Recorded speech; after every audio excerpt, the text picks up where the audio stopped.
Bismillahirrahmanirrahim.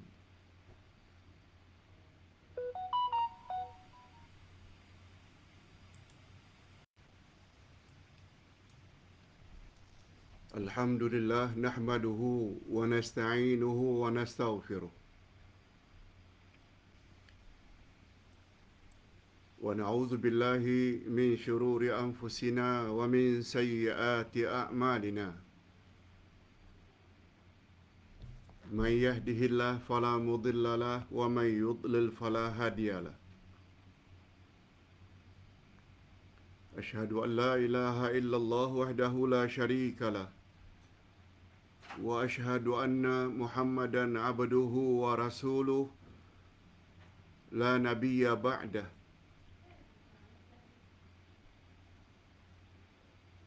Allahumma salli wa sallim ala nabiyyina Muhammad wa ala alihi wa sahbihi ajma'in, amma ba'd.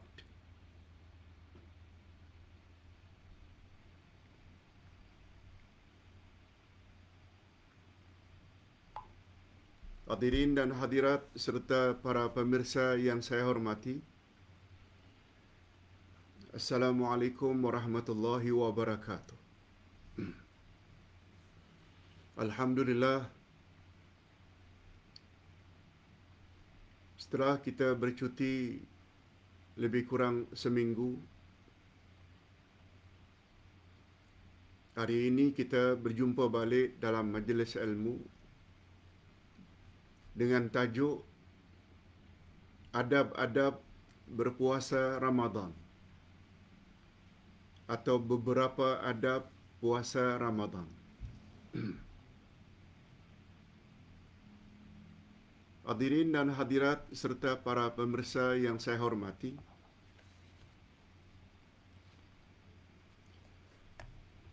menurut Nabi sallallahu alaihi wasallam,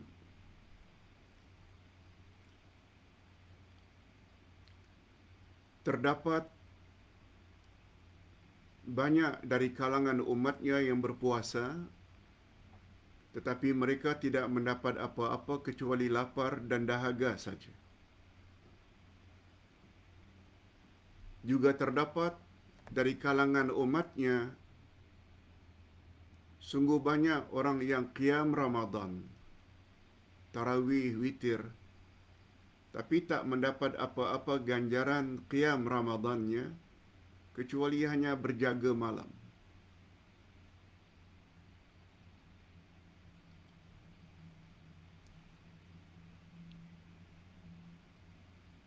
Ucapan Nabi itu tertera di dalam satu hadis sahih riwayat Ibnu Majah, hadis nombor 1690, yang dinilai oleh pakar hadis Syekh Shu'aib Al-Arnaut sebagai sahih dan sanadnya baik. Bunyi hadisnya begini: An Abi Hurairah radhiyallahu anhu anna an-nabiy sallallahu alaihi wasallam qala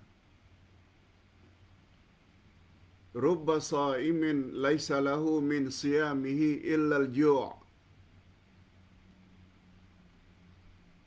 wa rubba qa'imin laisa lahu min qiyamihi illa as-sahr.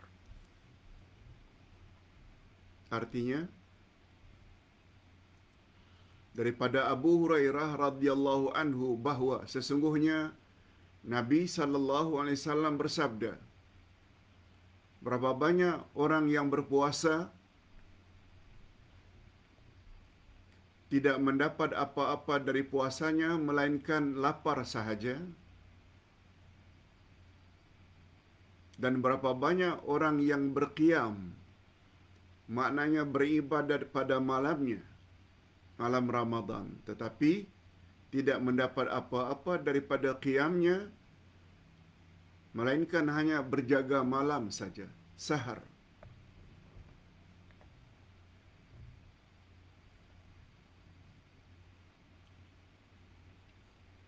Hadis ini dinilai oleh ulama hadis Syekh Shu'aib Al-Arnaud sebagai sahih. Okey, kalau itu baru terjemah harfiah. Berikut ini penjelasan atau terjemah maknawiyah. Pertama sekali, sebagai muqaddimah, Ustaz tulis, sila lihat nota 4 muka surat yang Ustaz tulis.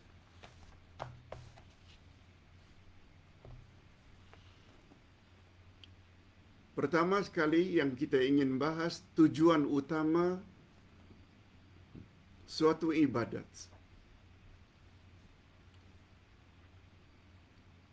Apa tujuan utama kita beribadat?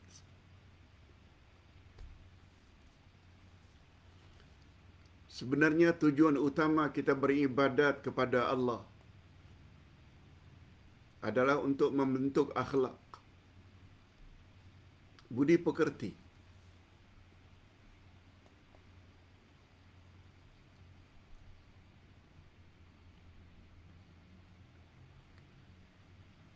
Memiliki budi pekerti yang luhur dan baik adalah menjadi tujuan utama Nabi Muhammad sallallahu alaihi wasallam diutus. Sebagaimana sabda baginda,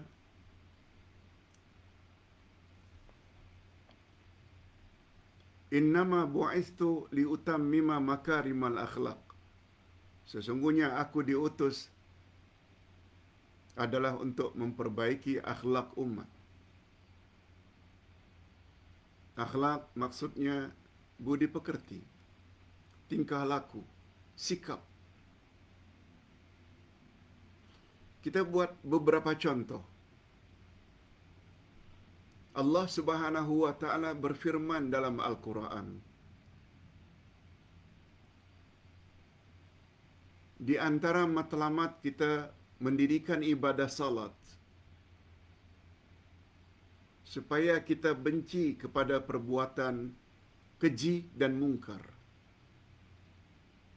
Kita boleh lihat pada ayat yang ke-45 surat Al-Ankabut. Ayat 45 dari surat Al-Ankabut. A'udzubillahi minasyaitonirrajim. Wa aqimis salah. Inna salata tanha 'anil fahsya'i wal munkar. Dirikanlah salat.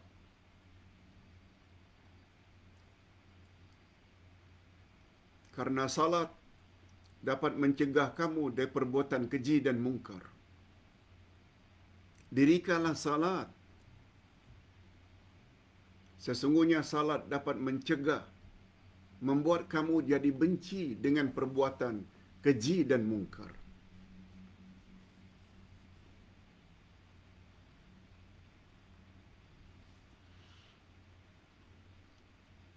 Tujuan kita berpuasa, kita boleh lihat pada ayat 183 Al-Baqarah. A'udzubillahi minasyaitonirrajim. Ya ayyuhalladzina amanu kutiba alaikumus shiyam kama kutiba 'alal ladzina min qablikum la'allakum tattaqun. Orang-orang yang beriman, diwajibkan ke atas kamu berpuasa sebagaimana telah diwajibkan ke atas umat sebelum kamu.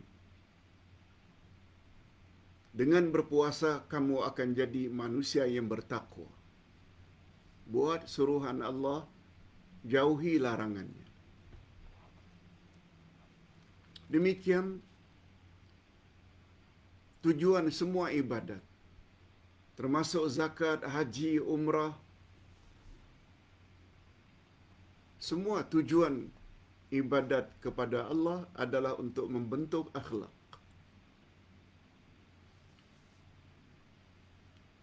Sama ada akhlak kita terhadap Allah, akhlak kita terhadap Nabi Muhammad sallallahu alaihi wasallam, akhlak kita dengan sesama manusia, sesama muslim, akhlak kita terhadap orang kafir, hatta akhlak kita terhadap binatang. mesti berakhlak mulia.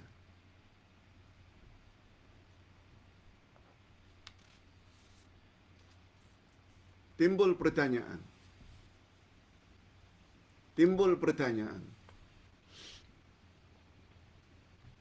Mengapa ada sebahagian muslimat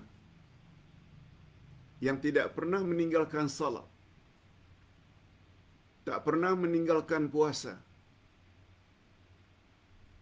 tapi masih lagi melakukan perbuatan-perbuatan keji dan mungkar?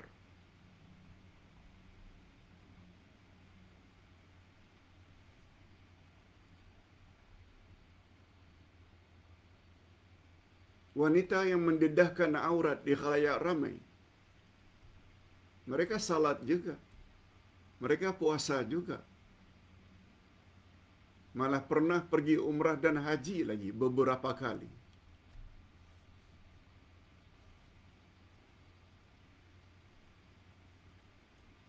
Penzina, peminum arak, berjudi, rasuah dari kalangan orang Islam. Mengapa mereka tidak dapat meninggalkan itu semua? Padahal mereka salat tak tinggal, puasa malah naik haji umrah berkali-kali.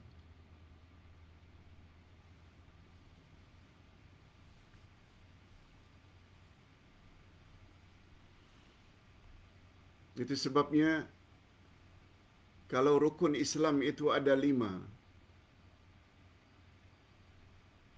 sebenarnya ada 3 perkara penting tersirat di dalam rukun Islam yang 5. Pertama, akidah. Yang kedua, ibadah. Yang ketiga, akhlak.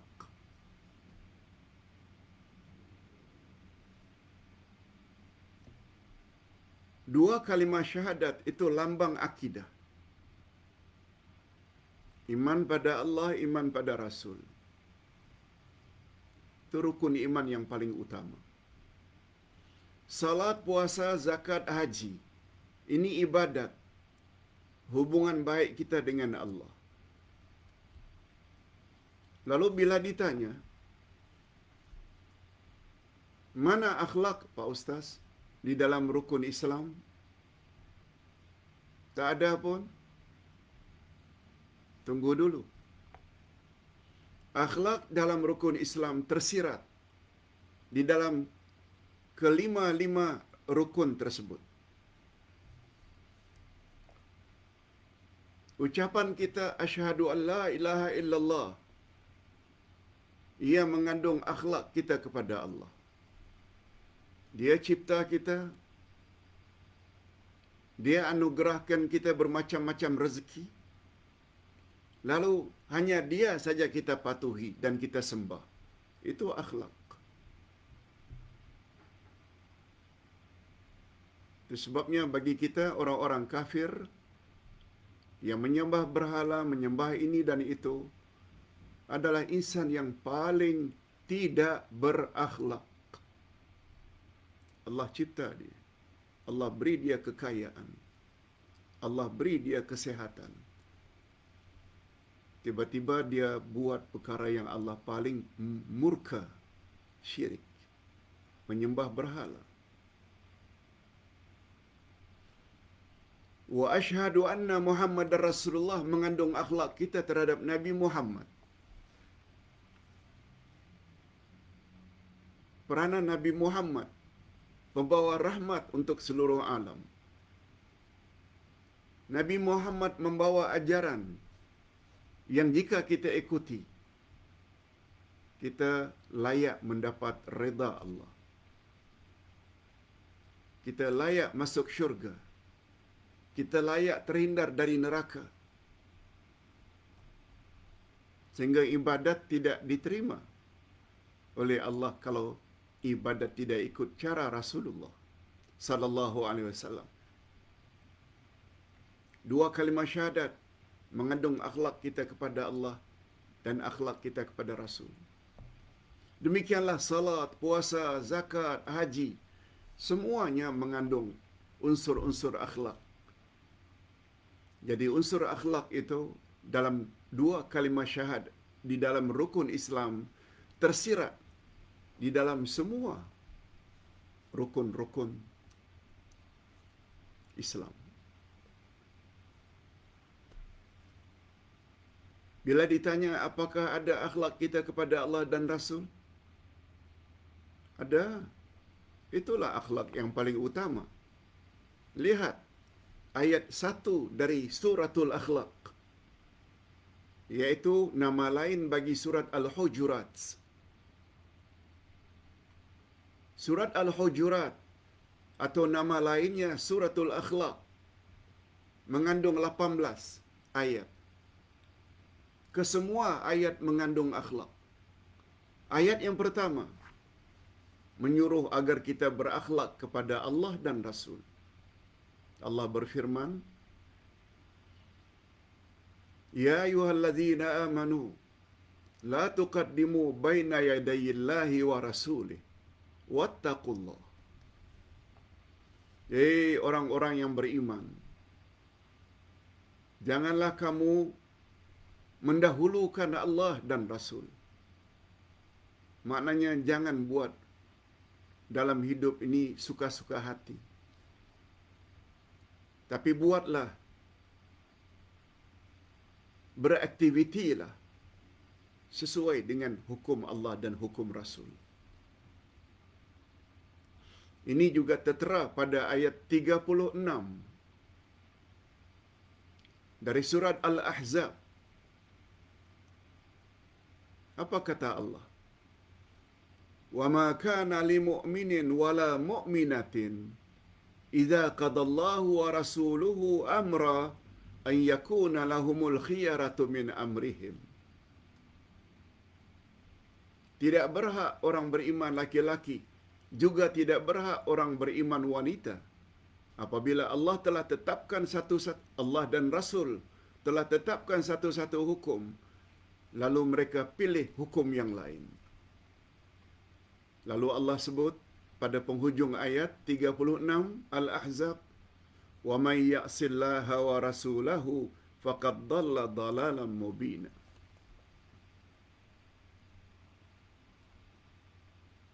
Barang siapa yang ingkar terhadap ketetapan Allah dan Rasul, maka sungguh dia telah terjerumus di dalam kesesatan yang nyata. Okey. Itu komen Ustaz tentang matlamat ibadat semuanya adalah untuk membentuk akhlak. Nah, yang kedua, timbul pertanyaan. Mengapa orang beribadat tapi akhlaknya tidak terbentuk? Mengapa puasa tidak berkesan? Berpuasa tapi tidak jadi orang yang bertakwa juga. Salat tapi perbuatan keji dan mungkar dibuat juga. Ini jawabannya.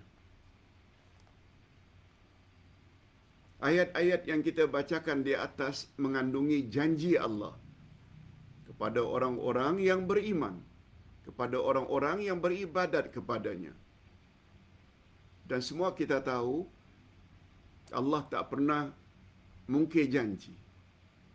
Sila lihat ayat 194 dari surat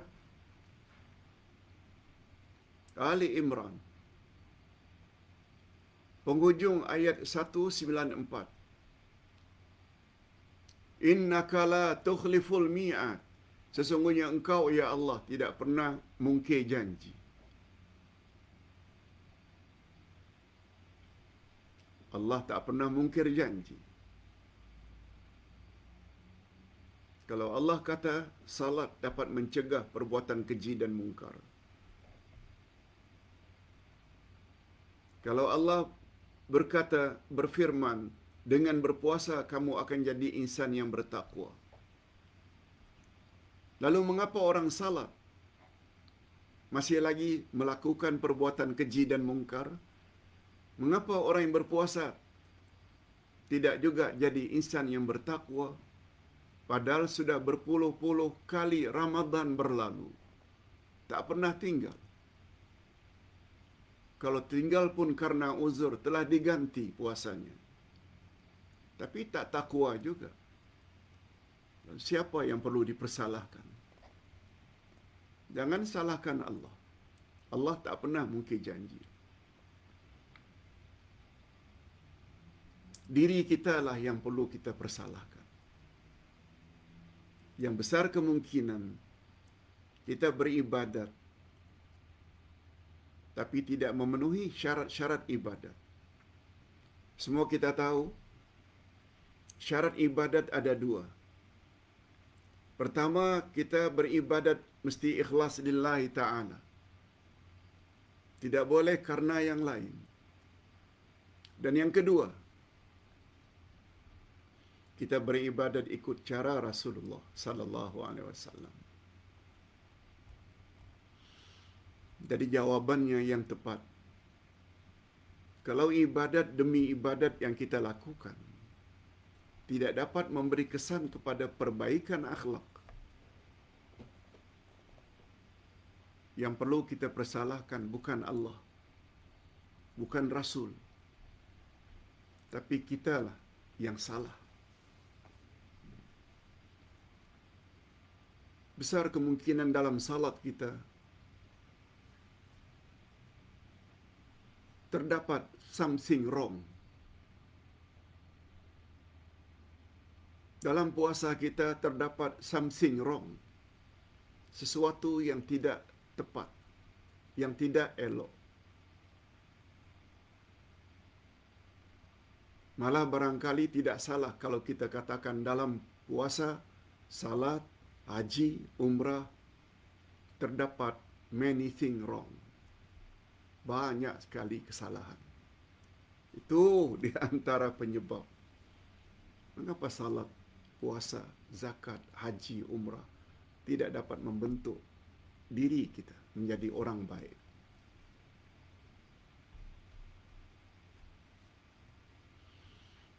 Hadirin dan hadirat rahimakumullah.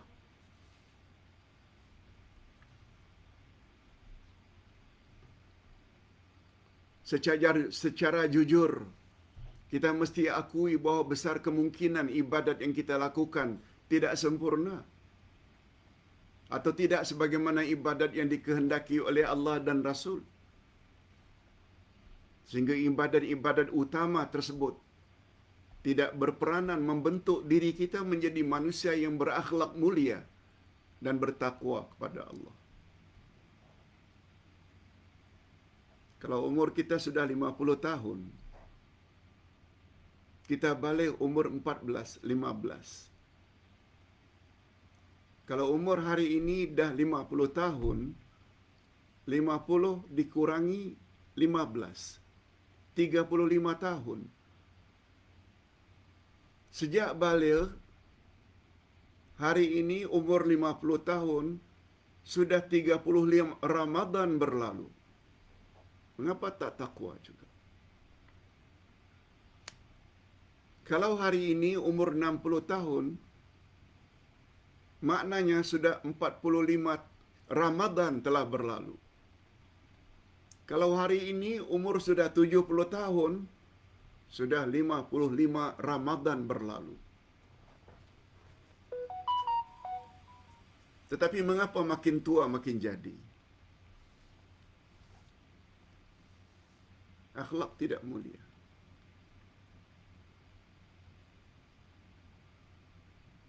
Okeylah, dari sudut tutup aurat. Dulu ketika umur 20, 30 tidak tutup aurat. Sekarang dah tutup aurat. So, okey. Itu di antara bukti kesan dari ibadat kita. Tapi mengapa kita masih mengumpat? Masih memfitnah orang? Yang paling berbahaya, dah tua-tua pun masih rasuah. Na'udzubillah min dzalik.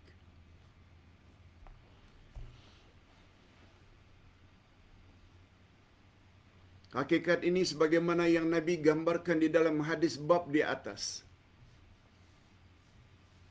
Nabi yang sebut berapa banyak orang yang berpuasa tapi tak mendapat apa-apa ganjaran pahala puasanya kecuali lapar sahaja. Berapa banyak orang yang qiyam Ramadan, tarawih witir, tak mendapat apa-apa ganjaran qiyamnya kecuali hanya berjaga saja. Apa sebab? Nah, selain barangkali tidak memenuhi dua syarat ibadat diterima tadi, malah ada juga kemungkinan dalam mereka beribadat, mereka tidak jaga adab-adab beribadat. Itu sebabnya kertas ini Ustaz bagi nama atau bagi topik adab-adab puasa Ramadan.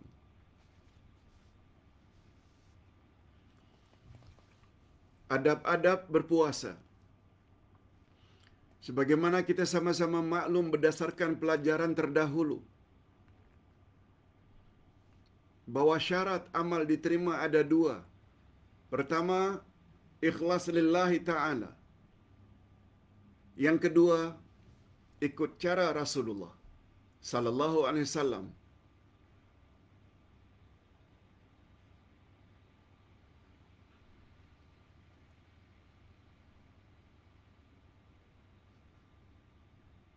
Hadirin dan hadirat rahimakumullah. Dua syarat itu sudah kita jelaskan pada hari Ahad yang lalu. Ayat terakhir dari surat Al-Kahfi. "Faman kana yarju liqa'a rabbih falya'mal 'amalan salihan wa la yusyrik bi ibadati rabbih ahada." Barang siapa yang benar-benar mengharap pertemuan dengan Tuhannya untuk menerima ganjaran segala aktiviti yang dia lakukan ketika di dunia, syaratnya ada dua. Hendaklah dia beramal saleh dan jangan hendaklah dia berbuat syirik. Hendaklah dia beramal saleh maknanya hendaklah dia beramal sebetul mungkin. Amal yang sebetul mungkin maksudnya, kata ulama tafsir, beramallah ikut cara amal Rasulullah. Dan yang kedua, janganlah ia menyengutukan Allah dalam beribadat. Maknanya, dia mesti beribadat semata-mata karena Allah. Kita dah jelaskan ini dengan panjang lebar.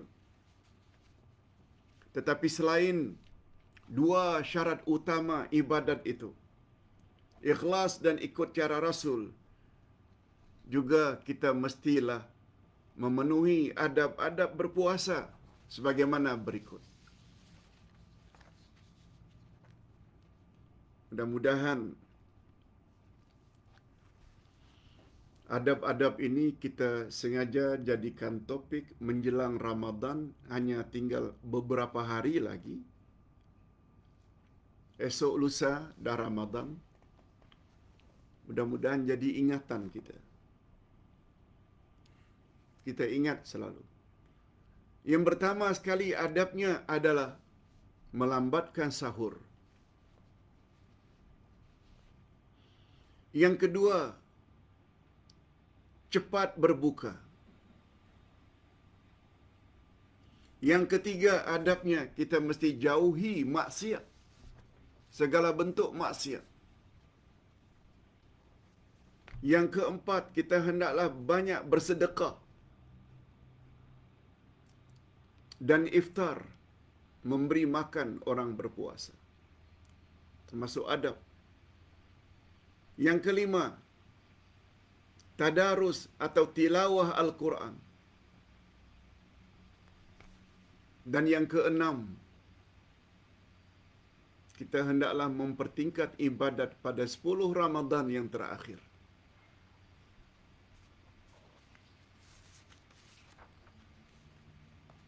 Sekarang kita ulas satu demi satu secara singkat. sebelum kita menjawab, sungguh banyak pertanyaan dari jamaah selama cuti ini, hampir 20 pertanyaan. Mungkin kita akan jawab sebahagiannya. Sebelum itu, dengarlah penjelasan secara singkat. Pertama sekali, kita melambatkan sahur. Hadirin dan hadirat, sahur walaupun hukumnya sunat, tapi sangat digalakkan oleh Nabi sallallahu alaihi wasallam. Sahur banyak membawa berkah. Sabda Nabi, "Tasaharu fa inna fis sahuri barakah." Makan sahurlah. Sesungguhnya makan sahur itu banyak membawa berkah.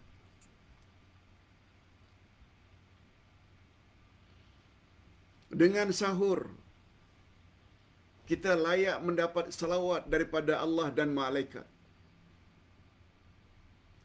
Biasanya yang mendapat salawat dari Allah dan malaikat adalah Nabi Muhammad sallallahu alaihi wasallam.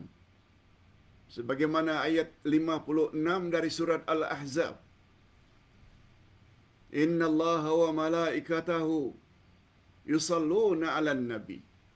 Sesungguhnya Allah dan para malaikat berselawat ke atas Nabi. Kita jadi jealous. Kita ingin mendapat selawat dari Allah dan para malaikat. Bagaimana caranya? Caranya ialah sahur.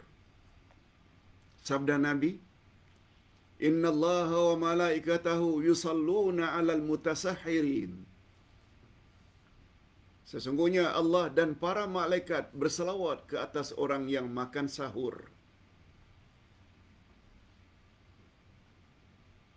Makan sahur tak semestinya banyak. Sabda Nabi, "Tasahharu walau bijur'atin mimma." Bersahurlah kamu walaupun dengan seteguk air, segelas susu, sebiji apple. Tak perlu banyak. Semua kita tahu makna sahur, iaitu sepertiga akhir malam. Nabi Muhammad sallallahu alaihi wasallam bersahur. Selesai sahur, masanya dengan azan subuh lebih kurang membaca Al-Quran 50 ayat Al-Quran. Mungkin 50 ayat Al-Quran kita boleh baca dalam 15 minit, 20 minit. Kalau hari ini subuh 6.15 sebagai contoh, hendaklah sahur kita berakhir jam 6. Lebih kurang. Itu maknanya Nabi melambatkan sahurnya.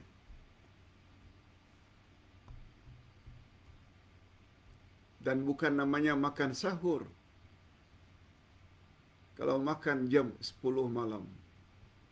Kalau makan jam 12 malam. Sebab itu bukan sahur. Semua kita tahu sahur adalah nama timing, iaitu sepertiga akhir malam. Bermula dari jam 3, jam 4, jam 5, jam 6 itu sahur. Makan hendaklah pada masa itu.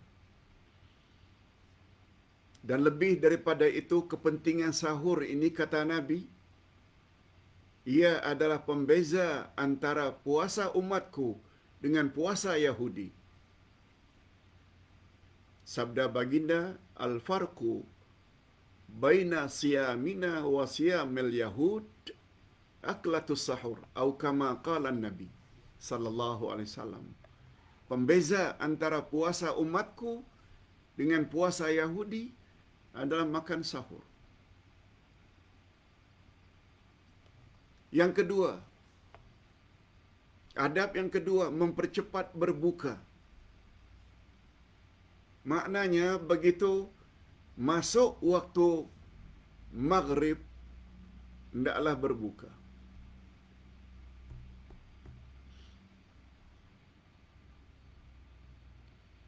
Jangan dilewatkan.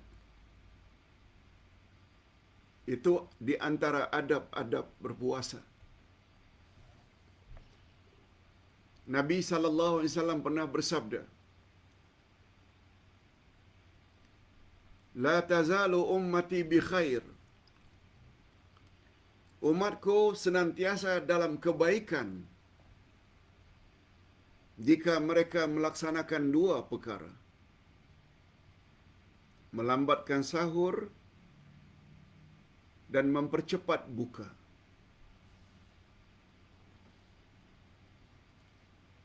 Melambatkan sahur sebagaimana yang kita jelaskan dan mempercepat buka, maknanya masuk waktu maghrib saja berbukalah. Jangan ditangguh-tangguhkan.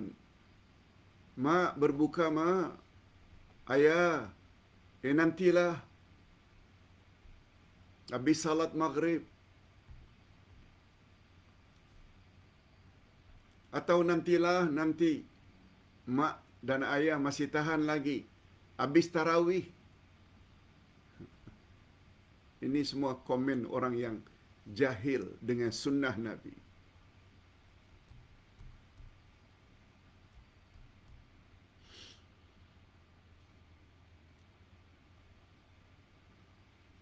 Malah Nabi Muhammad sallallahu alaihi wasallam bersabda, "Idza quddimal asya'u fabda'u qabla salatil maghrib wala ta'jalu an asya'ikum." Hadis sahih Bukhari dan Muslim.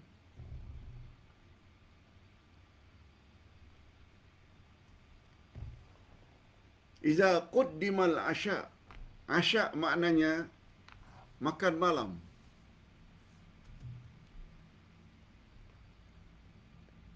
Kalau isya itu salat isya. Kalau ainnya berbaris di atas asya itu dinner. Makan malam. Kalau makan siang pula dipanggil ghada. Mungkin bahasa kita ghada ini agak kasar. Tapi itu sebenarnya bahasa Arab.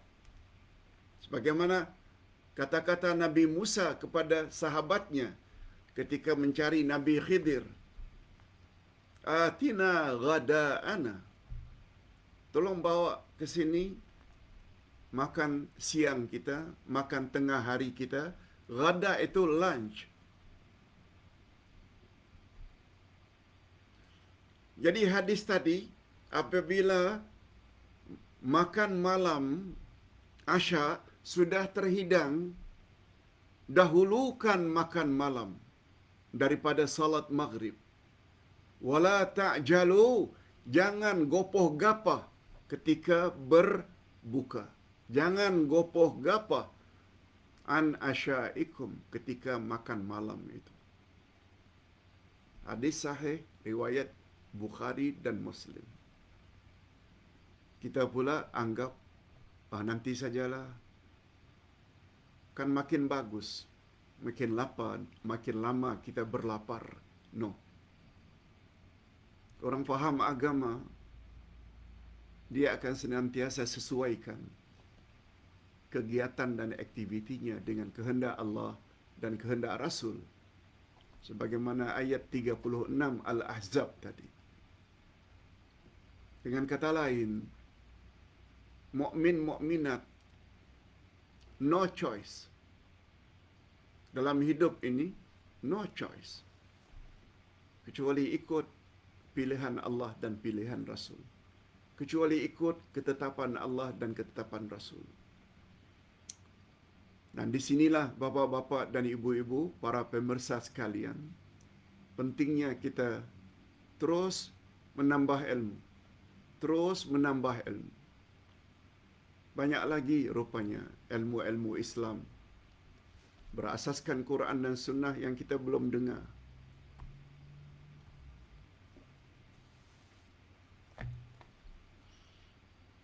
Dan berbuka yang paling baik adalah dengan rutab. Rutab ini kurma yang masih muda. Sebahagiannya masak, sebahagian lagi masih kuning. Itu namanya rutab. Tapi yang warnanya kehitam-hitaman itu namanya tamar atau kurma. Rutab lebih utama, kata Nabi. Baru kurma. Nah, kalau kedua-duanya tidak ada, lebih baik kita awali buka dengan air. Begitu kata Nabi sallallahu alaihi wasallam. Yang ketiga, adab yang ketiga, menjauhi maksiat.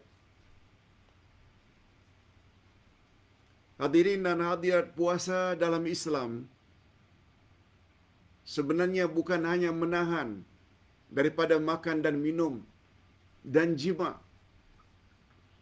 Ustaz ulang, puasa dalam Islam bukan sekedar menahan dari perkara-perkara yang boleh membatalkan puasa.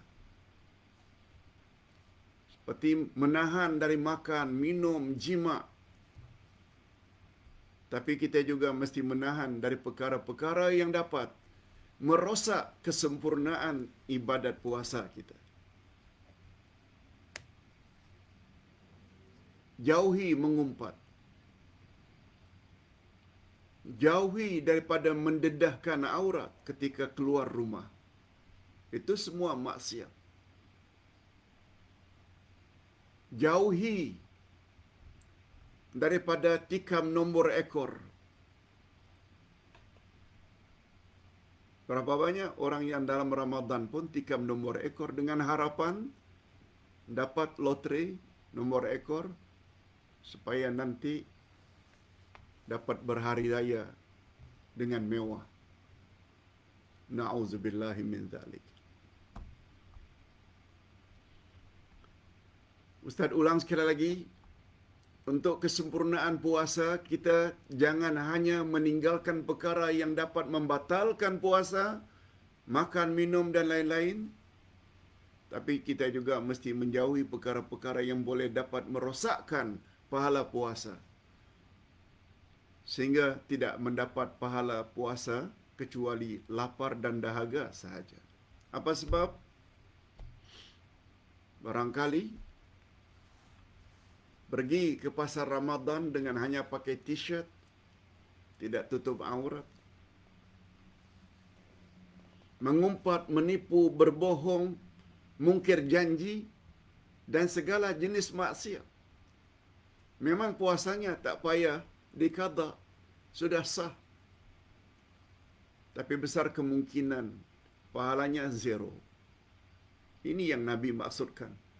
Berapa banyak orang yang berpuasa yang tak mendapat apa-apa dari puasanya kecuali lapar dan dahaga sahaja. Yang keempat, adab berpuasa, bersedekah dan iftar. Allahu Akbar. Nabi Muhammad sallallahu alaihi wasallam bersabda dalam hadis riwayat Imam Tirmizi, afdalus sadaqah sadaqatu fi Ramadan. Sedekah yang paling afdal adalah sedekah dalam bulan Ramadan.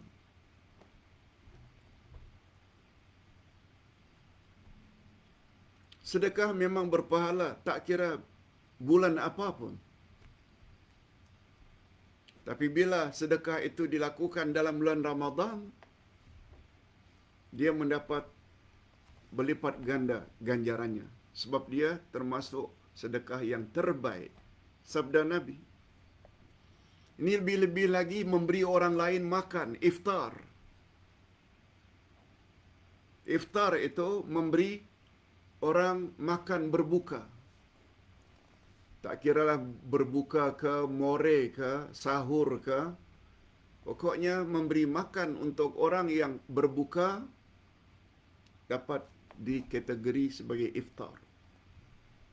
Nabi Muhammad sallallahu alaihi wasallam bersabda, siapa yang memberi seseorang iftar berbuka, dia dapat pahala sama dengan pahala orang yang berbuka dengan makanan yang dia beri. Dengan tidak dikurangi sedikit pun, kata Nabi. Macam mana kalau puluhan orang makan buka yang kita hadiahkan, yang kita beri? Ratusan orang.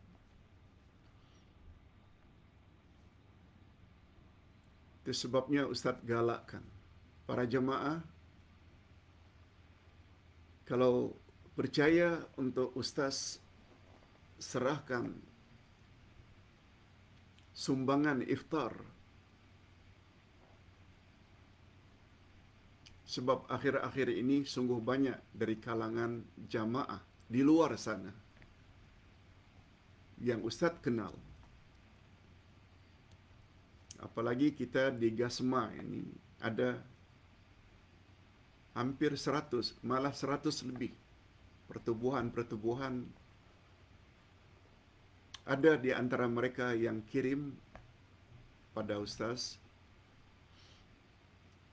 minta dikirim biaya iftar untuk pertubuhan mereka, untuk masjid mereka. Sebagai AJK, Ustaz boleh salurkan. Kalau para jemaah berminat untuk menyumbang iftar, dan alhamdulillah sudah ada pun yang masuk, dan Ustaz sudah mula agih-agihkan. Silakan. Gunakan Ustaz punya account number, kalau tak CIMB atau Afin Bank. CIMB atau Afin Bank. Tapi jangan lupa ya, tulis pada resit untuk iftar. Ustaz akan asingkan untuk Ustaz salurkan kepada kawan-kawan dari dalam dan luar Kuala Lumpur untuk iftar. Sangat besar ganjarannya. Ini peluang yang terbaik. Dan yang kelima, adab berpuasa Ramadan adalah tadarus atau tilawah Al-Quran. Tadarus dan tilawah Al-Quran. Hadirin dan hadirat, perlu kita ketahui bahawa zikrullah adalah amalan yang paling tinggi nilainya.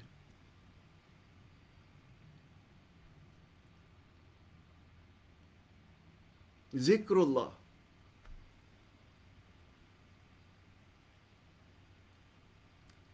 Dan zikrullah ini yang paling tinggi adalah tilawah Al-Quran. Bulan Ramadan dinamakan bulan berkah. Dinamakan juga dengan bulan Al-Quran. Karena Al-Quran mula-mula diturunkan adalah dalam bulan Ramadan, yang kita panggil dengan Nuzulul Quran. Iqra Bismi Rabbikal Ladzi Khalaq. Itu turun pada 17 Ramadan.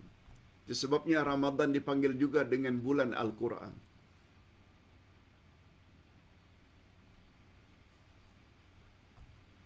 Kita sangat disuruh supaya berzikir kepada Allah.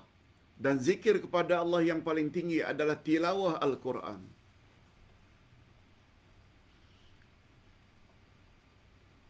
Membaca Al-Quran boleh dilakukan sendiri-sendiri. Sambung dari awal Al-Quran Al-Fatihah, kemudian surat Al-Baqarah, mungkin sampai ayat 50 atau 100, berhenti. Nanti sambung lagi hari berikutnya dari 101 hingga 200.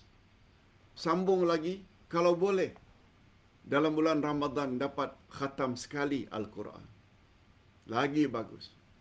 Walaupun itu bukan suatu kemestian. Baca Al-Quran. Dan cara kedua membaca Al-Quran ialah seorang membaca, yang lain menyemak, mendengar.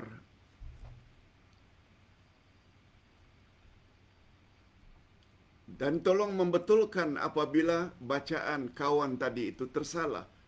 Mungkin ini yang kita panggil dengan tadarus. Sambil belajar. Membaca Quran sambil belajar. Kita boleh melakukan kedua-duanya. Ada yang tanya, Pak Ustaz, saya diajak untuk tadarus, baca bersama. Tapi saya juga ingin baca sendiri. Bagi pandangan Ustaz, buat kedua-duanya. Ikut tadarus juga boleh. Tapi ketika kita sendirian di rumah, kita baca ikut urutan ayat. Tak jadi masalah. Apalagi di dalam bulan Ramadan, kita baca Quran. Masya Allah, ganjarannya sangat besar. Rasulullah sallallahu alaihi wasallam bersabda dalam hadis riwayat Imam Ahmad dan Tabarani. Apa kata Nabi tentang kelebihan puasa dan tilawah Al-Quran? Sabda Nabi, "As-siyamu wal-Qur'anu yashfa'ani lil-'abdi yaumal qiyamah." Puasa dan Al-Quran kedua-duanya berperanan pemberi syafaat, pertolongan pada hari kiamat kepada orang tersebut. Orang yang berpuasa pada masa yang sama juga baca Al-Quran, kedua-duanya nanti minta izin kepada Allah. Ya Rab, orang ini berpuasa dulu ketika di dunia. Oleh sebab itu izinkan aku, ya Allah, untuk memberi dia syafaat. Lalu berkata pula Al-Quran, ya Allah, orang ini dulu suka membaca aku. Oleh sebab itu aku mohon, izinkan aku untuk menolong dan memberi dia syafaat. Lalu Allah izinkan kedua-duanya, yaitu puasa dan Al-Quran, untuk memberinya syafaat. Allahu Akbar. Dan yang terakhir, yang keenam, Qiyam Ramadan. Sama ada diisi dengan tarawih, witir, tadarus. Jangan tinggal. Tarawih, witir, tadarus.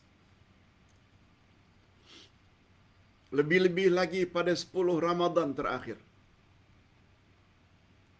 Baginda Rasulullah sallallahu alaihi wasallam dalam satu hadis dari Aisyah radhiyallahu anha, kana an-nabiy sallallahu alaihi wasallam idza dakhala al-ashr al-awakhir ahya al-layali wa ayqaza ahlahu wa shadda mi'zara. Hadis sahih. Adalah Rasulullah apabila masuk saja 10 Ramadan terakhir, beliau akan hidupkan malam-malamnya.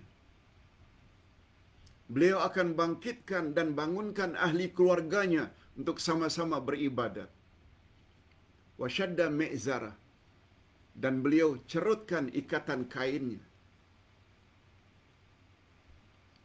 Cerut ikatan kainnya dengan maksud Nabi ketika itu 10 Ramadan terakhir sudah tidak lagi menggauli istrinya.